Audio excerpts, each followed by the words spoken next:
않았을 뿐이야. 김병민 최고위원, 김성회 정치연구소 Y 소장 어서 오십시오. 오늘 더 격하게 환영합니다. 네. 아유, 두 분이 아는 고위공직자 중에 더 라이브 본다는 분이 있습니까? 너무 많죠. 아, 그래요? 네. 더 라이브 보고 나면 연락 오는 사람들이 꽤 많습니다. 네, 두 분 진행 너무 잘하신다. 네. 네, 유쾌하다. 아. 즐겁다. 네. 네, 뭐. 아, 그리고 그래요? 여기서 아, 다 말하지 고맙습니다. 못하는 다른 내용들까지. 아, 대단히 고맙습니다. 네. 네. 용산에서 혹시 본다는 얘기는 없던가요? 제가 다 말하지 못하는 다른 아, 얘기들 그렇습니까? 있으니까. 아, 예. 저도 뭐 삼사던 의원님들 뵈면 당신은 거기 매일 고정 출연하는 사람 아니냐 이렇게 말씀하실 정도로 의원님들이 저를 아는 거의 유일한 통로가 더 라이브더라고요. 아, 그렇습니까? 네. 오늘부터 그 어떠한 정치인도 비판하지 않겠습니다. 지상파는 건 말할 것도 없고 지금 뭐건 저 보수파에 제대로 된 분들은 아예 저 지상파 안 보니까 신의 한 수 보지. 어? 그러니까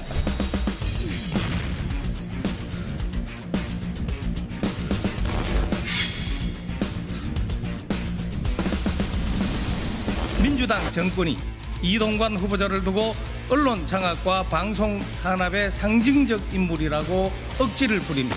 KBS2 민영화 그리고 MBC 민영화와 같은 주요 방송사들에 대한 민영화 시도가 본격화될 것이라는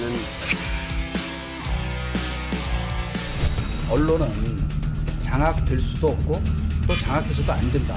다만 특정 진영의 정파적인 이해에 바탕한 논리나 주장을 무책임하게 전달하는 것은 언론의 본 영역에서 이탈한 것이다. 공산당의 신문이나 방송을 저희가 언론이라고 얘기하지 않습니다. 사실이나 진실을 전달하는 게 아니라 주장을 전하는 것이기 때문에 저희는 그거를 기관지. 뭐 어떤 언론이 좀 그런 언론이라고 생각하시는지. 그거는 이제 국민들이 판단하시고 본인들이 잘 아시리라고 생각합니다.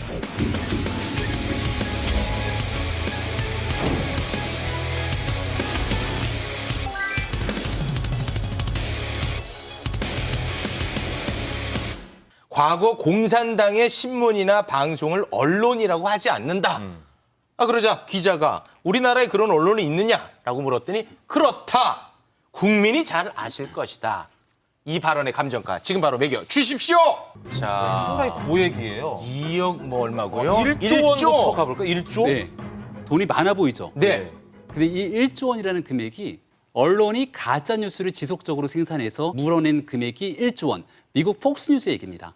2020년 대통령 선거에서 개표 조작 있었다는 가짜 뉴스를 지속적으로 얘기해서 결과적으로 1조 원이라는 금액을 이 폭스뉴스가 물어주게 된 거죠. 그러니까 이런 사례들이 전 세계에 있을 정도로 가짜 뉴스의 폐해가 너무나 심각하다는 것을 잘 알 겁니다. 네. 이동관 후보자가 하고 싶었던 얘기는 언론은 장악할 수도 장악될 수도 없다. 굉장히 맞는 말을 했고요. 네. 다만 자유에는 책임이 따른다는 건 이런 가짜 뉴스로 전 세계가 몸살을 앓고 있는데 우리 언론 미디어 환경이 그런 책임을 가져가야 되는 공정한 언론이 돼야 되지 않겠냐라고 하는 1조 원짜리 네. 발언이었다고 생각합니다. 혹시 뭐 모를 가능성이 높겠습니다만 어떤 특정 언론을 염두에 두고 한 발언일까요? 저는 그렇게 생각하지는 않습니다. 아, 그냥 원론적인 얘기. 그런 잘못된 일들을 의도적이고 악의적으로 해오는 곳이 있다면 이 폭스뉴스의 사례처럼 바로잡힐 필요가 있다라는 주장이라고 생각합니다. 네. 네. 우리나라에도 있다고 그랬는데. 네. 저는 2억 2,492만 원 이명박 정부 때 4대강 사업을 홍보한답시고 대한니우스라는 걸 만들었습니다. 2,492만 원을 주고 만들어서요. 각 영화사에 2억 원의 홍보비를 들여서 극장에 영화를 보러 가면 대한뉴스가 갑자기 나와서 오늘 이명박 대통령께서는 물론 이렇게 하진 않았습니다만 이제 4대강의 내용을 홍보하는 영상을 만들어서 했었는데 네. 그게 공산당 기관지 같은 언론이죠. 내 말만 잘 들으면 돼. 내 말을 잘 들으면 너희들에게 자유를 주겠어.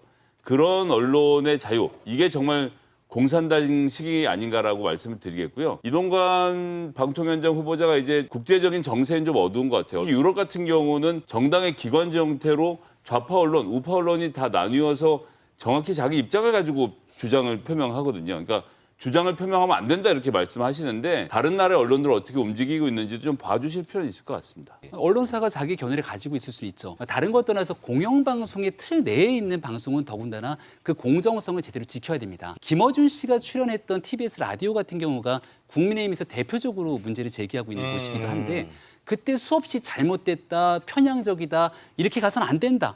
사례들까지 언급해서 얘기했습니다만 아주 긴 시간 동안 그런 방송들을 이어왔습니다. 그런 편향적인 방송으로 가지 않도록 공정성에 관한 언급을 네. 하고 싶었던 것이 아닌가 네. 그렇게 생각이 됩니다. 거기에 보태서 이제 말씀을 좀 드리자고 하면 이동관 후보자가 국민들은 아실 것이라고 얘기를 했잖아요. 이 앞에 생략된 단어가 있습니다.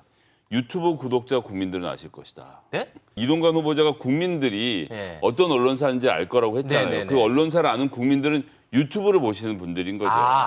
이동관 수석도 직접 출연을 여러 차례 했지만 일부 극우 유튜버들의 그 독창적인 세계관이 있거든요. 어제 썸네일 보니까 이동관 등장, MBC, KBS 다 죽었다. 뭐부터 시작해서 주사파라는 말까지 서슴지 않으면서 방통위원장 후보자가 이걸 다 정상화할 거다라는 기대를 하고 있더라고요. 그 방송을 보시는 분들은 야, 우리나라에 지금 정리해야 될 언론이 어디다 딱 눈에 들어오는 상태일 텐데요. 대부분의 국민들은 그렇게 생각 안 하실 겁니다. 그리고 언론사가 보도가 가지고 있는 기능이 한 요만큼이라고 한다면 예를 들면 KBS는 재난방송부터 시작해서 드라마 등등 여러 분야가 있는데 본인 눈에 걸리는 몇 개의 그 뉴스 꼭지를 가지고 이런 식으로 언론사를 취급한다 큰일 날 일입니다. 네. 이동관 후보자가 홍보수석 시절에 언론 장악을 시도했다는 논란에 대해서 이렇게 발언을 했습니다. 제가 만약 언론 장악하려고 지시 실행했다면 이 자리에 설 수 있겠느냐 이렇게 이제 반문을 했거든요. 이 발언에 대해서는 두 분 어떻게 동의하십니까? 네, 뭐 인사 검증이 충분히 있었을 거라 생각하고 지금 민주당에서 거듭 얘기하고 있는 건 과거에 있었던 수사 보고서에 이런 문건들이 있지 않았냐.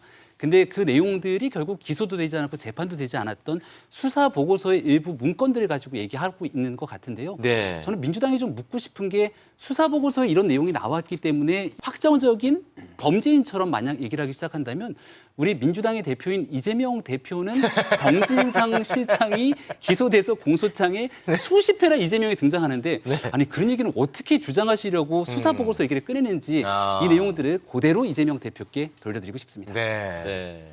자, 일단 법적으로 문제가 있어. 법적으로 문제가 없으면 우리 정부는 아무런 문제가 없어. 지난 이태원 참사부터 시작해서 최근에 이 오송 지하차도 참사까지 이 정부의 유일한 기조는 검찰이 기소할 수 있는 문제인 거고 검찰이 기소 못하면 아무런 문제가 없다라는 사과도 할 필요 없다는 태도를 끝까지 유지하고 있는데 이번 문제도 이동관 수석과 관련된 여러 가지 논란들도 검찰이 기소할 수 있는지 여부로만 보고 있는 것 같습니다. 국민의 눈높이는 하나도 맞추지 않는 문제가 있고요. MBC 같은 경우는 좌파 언론인을 정리한다던 국정원의 문건을 작성을 어디서 의뢰했는지를 보면 청와대 홍보수석실이라고 되어 있었고 2009년 9월부터 2010년 7월까지 홍보수석실의 홍보수석은 이동관 수석이었습니다. 본인은 모른다고 부인하지만 시스템 조금만이라도 아는 분들은 국정원에서는 홍보수석의 명 없이는 그런 걸 작성 안 했다는 것은 주제 사실인데 이게 다 공소시효가 지났기 때문에 기소할 수 있어? 없으니까 범죄가 아니지. 이기적으로 유지하는 것 같습니다. 네. 그 수사 보고서의 의미를 부여하는 쪽에서는 2017년 당시 윤석열 서울중앙지검장 시절이었기 때문에 임명권자잖아요, 지금은. 네. 그 당시 이제 수사 보고서를 보면은 홍보 수석실이 국정원을 통해서 탄압하려고 한 계획이 있다. 네. 이렇게 이제 결론을 지었더라고요. 2017년도가 언제냐면 이제 문재인 정부 출범하고 나서 이른바 적폐청산이라고 하는 기조하에 많은 일들에 대한 수사가 진행됐을 때 아닙니까? 네, 맞습니다. 그리고 이명박 전 대통령도 구속이 됐고 정말 그 당시에 이동관 수석이 이런 일들 속에서 완벽한 문제가 있었더라면 거기에 대해서 최소한 국민 앞에 많은 일들이 알려지고 또 그로 인한 수사 재판의 과정들이 이어지지 않았겠습니까? 네. 이번에 있었던 인사검증 과정에서도 그런 일들을 하나하나 꼼꼼히 따져봤을 거라 보고 청문회 과정을 통해서 충분히 국민 앞에 묻고 따지고 설명할 기회가 있을 거라 봅니다. 네. 이동관 방통위원장 후보자도 그렇고요. 또 이명박 정부 때 문체부 장관이었던 유인촌 문화특보도 이제 전면에 다시 복귀를 했고 네. 이명박 정부 때 인사들이 현 정부에 지금 계속적으로 투입이 되는 상황을 이거 어떻게 좀 바라보고 계신지. 이재호 이사장님 생각도 나네요. 뭐 이재호 이사장님은 아무 역할을 할 수 없도록 입을 막기 위해서 민주화운동 기념사업회에 보내놓은 상태로 봅니다. 거긴 뭐 큰 권한은 없지만 공적인 자리이기 때문에 방송에 나와서 말을 할 수는 없으니까 윤석열 대통령 입장에서는 적절한 인사 배치를 한 것이고 너무 우리 KBS 이재호 이사장님을 이렇게 좀 폄훼하는 게 아닌가라는. 아니, 이재호 이사장님을 안타깝게 생각하는 거죠. 어떻게 거기서 이렇게 발을 묶어놓나라는 말씀을 드리는 거고요. 지금 공영방송을 대하고 있는 이 정부의 태도를 보면 유튜브만 보면 굳이 공영방송 볼 필요 있냐라는 생각으로 MBC도 민영화하고 KBS, JTLV전도 민영화하고 그 전초전으로 YTN 민영화부터 시작해서 한전 KDN과 마사회가 갖고 있는 지분부터 팔아치우려고 하는 움직임 곧 벌어질 겁니다. 이렇게 쭉 기조로 나가서 결국은 전반적으로 공중파의 하락, 거기에 따른 유튜브의 집중, 이런 그림을 그리고 있는 것은 아닌가 좀 우려가 되는 지점이 많이 있습니다. 저는 민주당이 좀 솔직했으면 좋겠습니다. 지난 5년 동안 문재인 정부의 이 언론 환경에 대해서 정치적 중립을 잘 지켜오도록 노력했는지, 그런 일들이 제대로 진행됐다면 한상혁 방송통신위원장이 기소가 돼서 재판을 받는 일은 없지 않겠습니까? 종편 재승인 평가 과정에서 이런 것들을 조작하는 등 위법과 불법에 대한 행동들 일체 없을 것이라 생각하고 해야 되는 일들을 하나씩 수행할 거라 생각합니다. 이동관 후보자에게 영상 편지 한번 좀 띄워보죠. 네, 편안하게 두 분 다. 예, 이동관 후보님, 자, 지금 보시면 아들의 학폭 문제 때문에 아들도 지금 고초를 겪고 있고요. 부인 되시는 분도 재판 과정 통해서 뇌물을 줬다 받았다 여러 가지 복잡한 사정이 있습니다. 지금 이런 상태에서 나와서 공산당 기관지 같다 이런 이야기까지 해가면서 레드 컴플렉스를 드러내면서 굳이 하실 필요가 있을까? 지금이라도 다 내려놓으시고 집에서 편하게 이 음악 들으시면서 마음을 좀 치유하시기 바라겠습니다. 뮤직 큐. 이 뭡니까 이거? 이 뭡니까 이거?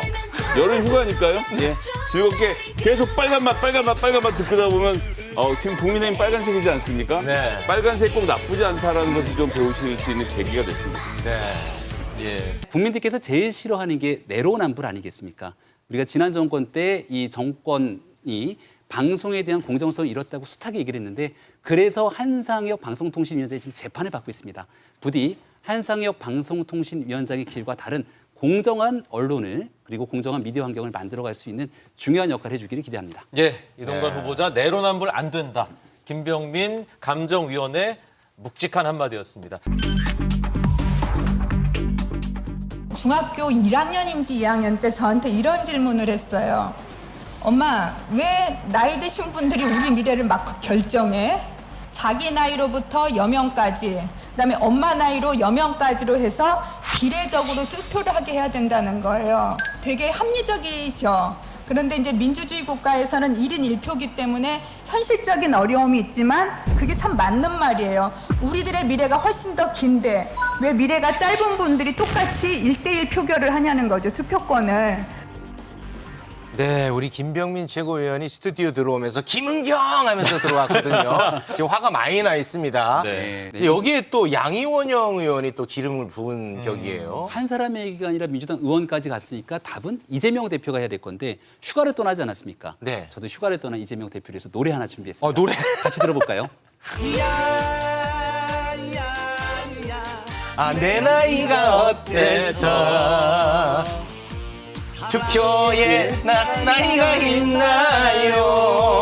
야, 이 대한민국의 수많은 어르신들께서 우리 대한민국을 만들어왔던 주축이 됐던 분들 아닙니까? 근데 여명에 따라서 투표를 달리줘야 된다는 얘기를 했는데, 네. 그다음 김은경 위원장의 발언이 더 충격적이에요. 저는 잘못을 했으면 고개도 좀 숙이고 죄송하다, 책임을 질 줄 알아야 되는데 내가 뭐가 문제냐, 정치적인 상황을 끌어들이는 오히려 여당을 향해서 문제제기를 합니다. 네. 근데 가만 보니까 양이원영 의원이 하는 얘기를 들어보면 미래에는 살아있지 않을 사람들이라고 딱 규정을 지니까 이거는 조금, 이거는 네. 의혹이 아니라 확신범으로 볼 수 있는 것 아니겠습니까? 네, 네. 혁신에는 아무런 문제가 없다고 얘기했거든요. 사과도 하지 않았습니다. 민주당의 이재명 대표가 나서서 이 문제를 정리하지 않게 되면 민주당의 전체 입장이 이런 거구나라고 네. 국민들은 인식할 수밖에 없기 때문에 대표 차원의 정리가 필요한 시점이다. 네. 예, 뭐 제가 아무 자격이 없는 그냥 민주당 당원일 뿐인데 정말 자격은 없죠. 정말 아무런 자격이 없긴 네. 합니다만 어쨌든 이런 발언으로 불쾌하셨던 모든 국민들께 저라도 사과드리겠습니다. 사과는 드려야죠. 네. 김은경 혁신위원장은 산수도 안 되는 분인 거죠. 여명이라고 하면서 어떻게 표가 같은 가치를 갖추냐고 말을 하는데, 그 아드님과 환갑인 사람은요, 투표하는 횟수가 다릅니다.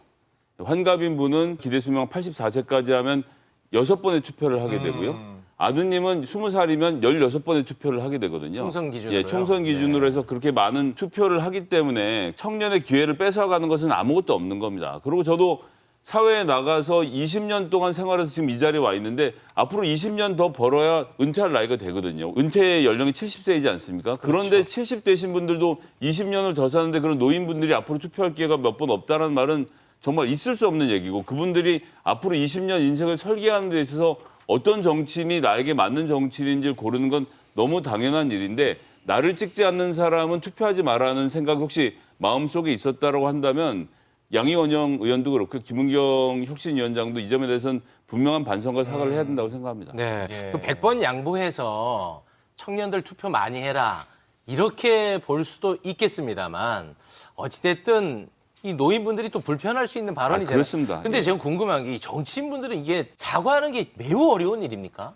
아니죠. 사과를 하면 금방 끝날 문제를 사과하지 않아서 자꾸 키우는 거 우리가 수십 번 봐오지 않았습니까? 아니 이거 왜 여쭤보냐면 민주당이 여당 사과 좀 해라. 그런 발언 해오지 않았습니까? 맞습니다. 근데 이번에 그게 적용이 안 되는 것 같아서요. 오늘 일단 김은경 위원장이 오해 여지가 있었지만 노여움을 푸시라고 사과의 뜻을 표하긴 했습니다만 빨리 했어야 되고 더 확실하게 했어야 된다라고 생각합니다. 무슨 소지가 있다, 오해, 제 본인은 그게 아니었는데 이건 사과가 아닙니다. 건설 산업의 이권 카르텔이 지적되고 있습니다. 국민 안전을 도외시한 이권 카르텔은 반드시 깨부수어야 합니다. 특정 산업의 독과점 구조, 정부 보조금 나눠먹기 등 이권 카르텔의 부당 이득을 낱낱이 걷어내야 합니다.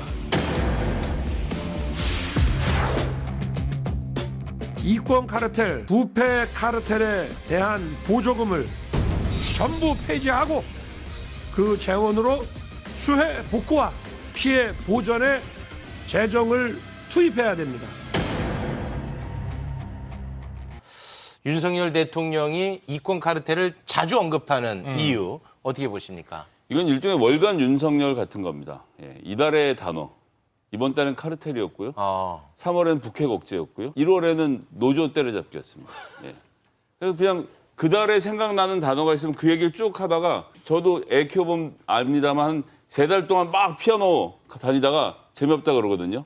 그럼 또 갑자기 또 태권도 시켜달라고 그럽니다. 대통령은 전반적으로 크게 국정 운영 과제를 잡아놓는 게 아니라 그달에 꽂힌 단어. 지금 이제 6, 7월 연속으로 카르텔 1등을 하고 있는데요.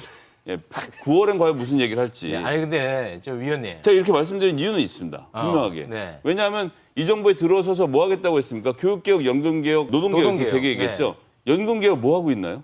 교육개혁은 조금 전에는 그 학원 카르텔 잡아야 된다고 해서 갑자기 또 지금 인권조례로 넘어와 있는데 그럼 옛날 건 어떻게 되고 있는지. 지금 관심 있는 주제에 대해서만 하고 있을 뿐이고 국민연금개혁에 대해서는 지난 1년 동안 한마디도 들어본 게 없습니다. 네, 근데 이거 이번에 부실공사 관련해서는 잘하시는 거죠. 아니, 그러니까 LH 네. 퇴사자들 네. 어떤 카르텔적 성격이 조금 드러나고 있는데 이거는 좀 적절한 측면이 있지 전관 않나요? 문제. 분명히 있습니다. 예. 이거 건설사 건드리기 어려운데 대통령께서 지금 추진하고 계시는 이 LH 카르텔 부시는 일만큼은 네. 꼭 끝장을 보고 뿌리를 확 뽑아주셨으면 네. 좋겠습니다. 오늘 국무회의에서 이 카르텔 부숴야 한다라고 한 발언은 아유, 뭐 동의합니다. 적극 찬성. 긍정적으로 보십니다. 네. 가급적- 기분 좋습니다 지금. 가급적 법조 카르텔도 같이 좀 부셔주시면. 법조 카르텔.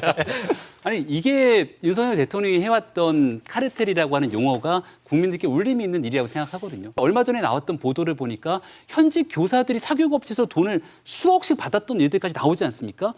사교육업체의 이권 카르텔이 고스란히 드러났다라는 보도가 나오고 있는데 여기에 대해서는 비난했던 야당이 입을 꾹 다물고 있습니다. 네. 시간이 지나면서 국민의 도외시한 잘못된 카르텔에 대한 문제들 네. 하나둘씩 드러나게 될 것이고 네. 이를 위해서 열심히 노력할 겁니다. 라고 말씀하시니까 18억 받은 권영준 대법관 카르텔은 어떻게 할지 참 답답합니다. 네네네. 윤석열 대통령께서 지금 휴가지 떠나기 직전입니다. 휴가지에서 이 노래 들으시라고 추천곡 한번 띄워주십시오. 이 노래 들으면서 한번 제대로 대한민국 바로 세울 수 있는 고민 한번 더 해보시라고 이 노래 추천합니다. 윤수일의 아파트입니다. 아파트 지금 이거 좀 골칫거리인데. 아니, 이 아파트를 중심으로 대한민국 국민들의 삶이 흔들리고 있습니다. LH를 중심으로 이루어지고 있는 이 아파트 문제 반드시 해결할 거라 생각하고 네. 이 고민들까지 함께 담아올 거라고 기대하면서 노래를 전합니다. 아니 뭐 여당 최고위원이 대통령에게 숙제를 그러게요. 네, 쉬지 말라는 말처럼 들리네요. 예. 버스커의 여수밤바다를 권해드리겠습니다. 이거는 왜 그런 거죠? 너와 함께 걷고 싶다. 너와 함께 걷고 싶다. 계속 노래를 부르잖아요. 함께 걷고 싶으신 예, 대통령께서 야당 대표, 또 노조, 유승민 의원, 이준석 대표 이런 분 함께 불러서 밤바다를 걸어보셨으면 좋겠습니다. 네. 어떻게 다 불편한 사람들 이름만 돼요. 네. 그런 사람들을 걸어야 국민의 대통령인 네, 거죠. 알겠습니다. 두 분 여기서 보내드립니다. 고맙습니다. 고맙습니다.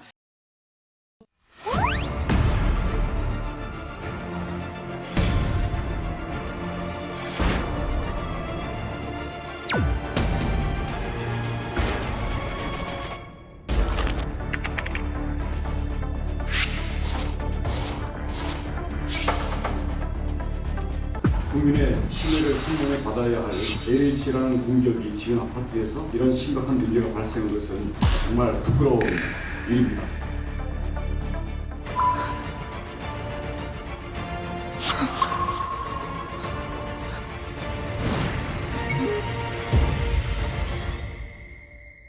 김영민 건축구조기술사, 김인만 부동산 연구소장 어서 오십시오. 네, 감사합니다. 네. 건설 강국 대한민국에서 철근이 빠진 아파트 그것도 한두 곳이 아니라고요. 네, 맞습니다.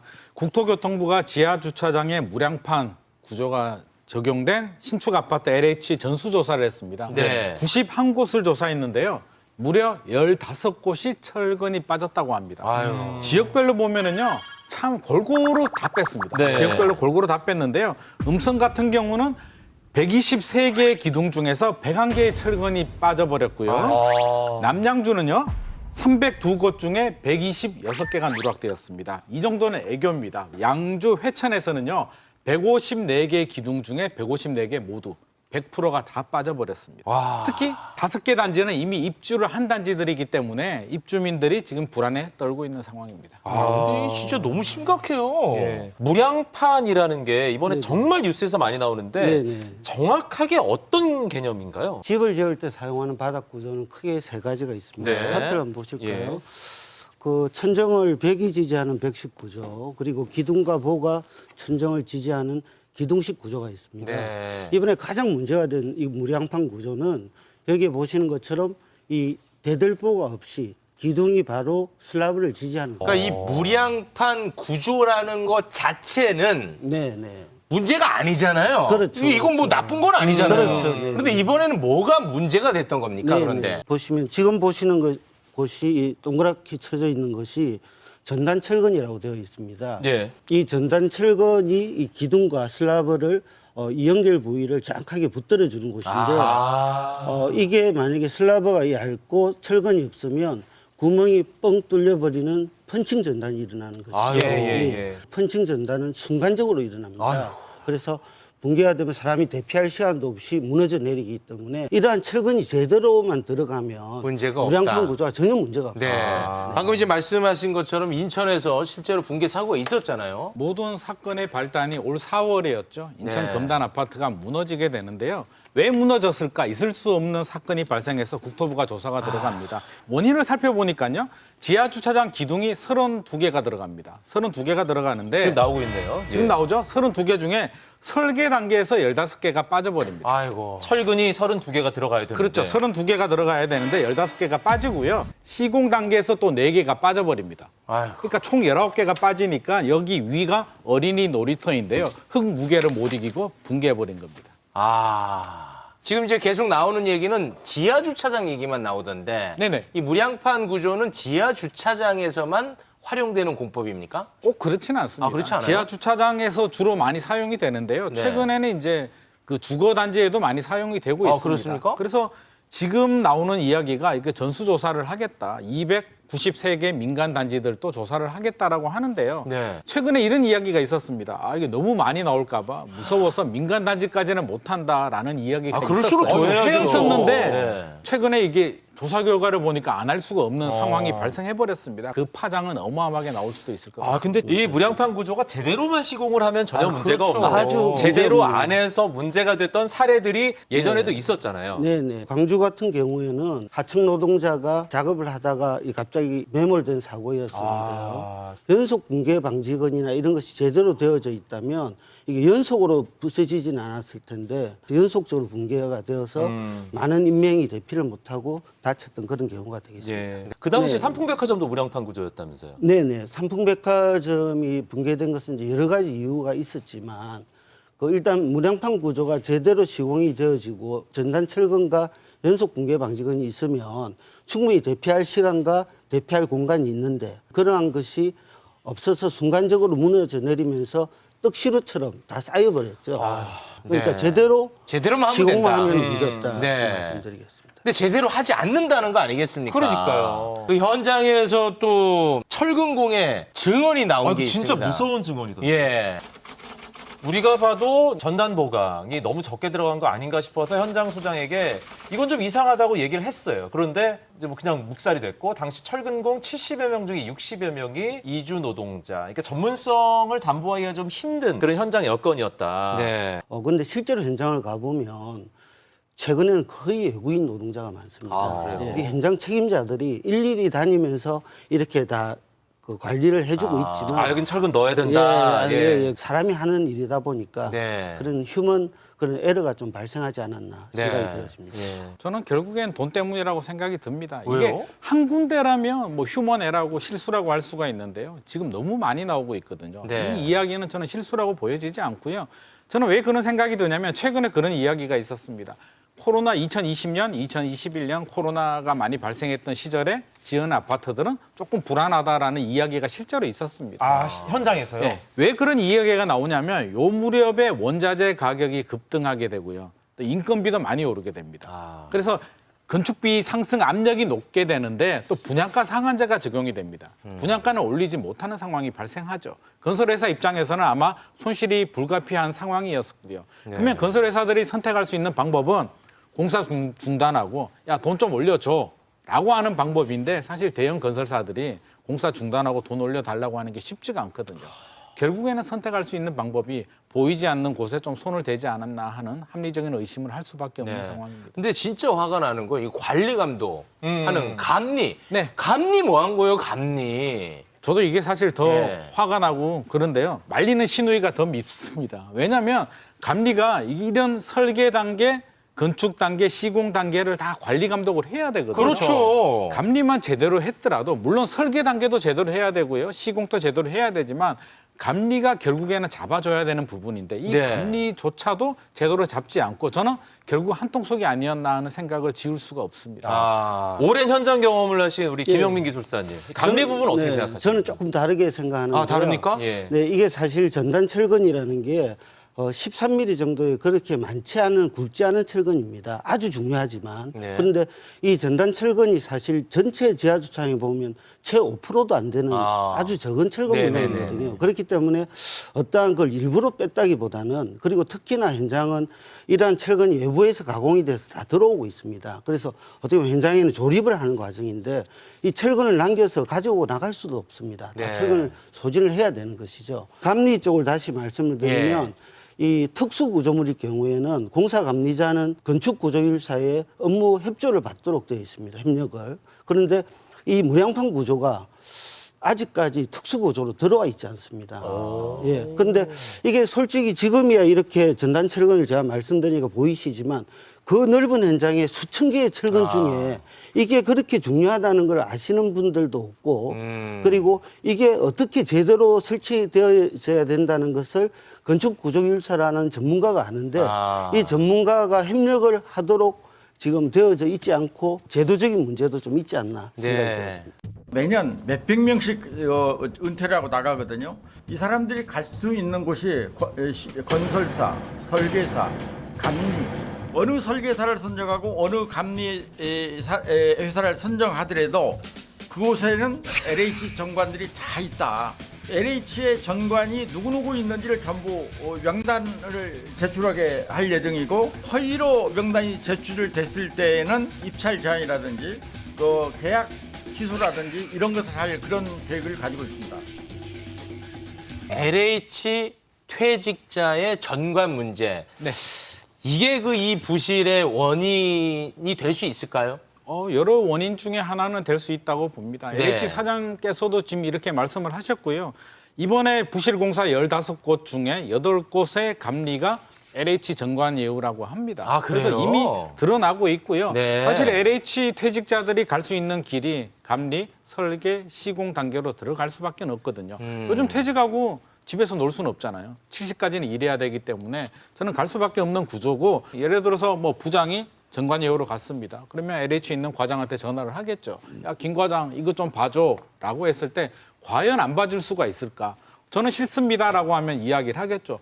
너도 조금 있다가 퇴직하면 내 자리로 와야 되는데 너 이렇게 하면 안 돼라고 하면 저는 이게 충분히 가능하고요. LH뿐만 아니라 우리 사회 곳곳에 지금 네. 이런 카르텔들이 있다고 생각을 합니다. LH 아파트 이미 입주한 곳도 지금 철근 빠진 곳이 많단 거기가 말이에요. 문제예요. 보안공사를 한다고 합니다. 그러면 안전해지는 겁니까? 입주민들은 상당히 불안하실 겁니다. 그렇죠. 이번에 보강을 하면 현재 기술로는 충분히 안전하게 될 수 있습니다. 건축구조일사 전문가가 그래요? 실제로 발생되어지는 부족한 힘을 네. 충분히 할 수 있는 방안이 있고요. 네. 세계적으로 국내적으로 상당히 많은 보안 공법이 나와 있습니다. 네. 근데 한 가지 주의할 것은 이게 현실적으로 검증된 공법을 적용해야 된다는 네. 것이죠. 아무런 공법을 쓰면 안 되고 큰일 나죠. 예. 화재가 났을 때 만약에 보강을 했는데 화재가 나서 그게 보강이 다 타버리면 외부에 노출돼 있을 테니까 문제가 되니까 네. 특히 열애도 강한 알겠습니다. 그러한 네. 것까지 고려해야 될 것 같아요. 알겠습니다.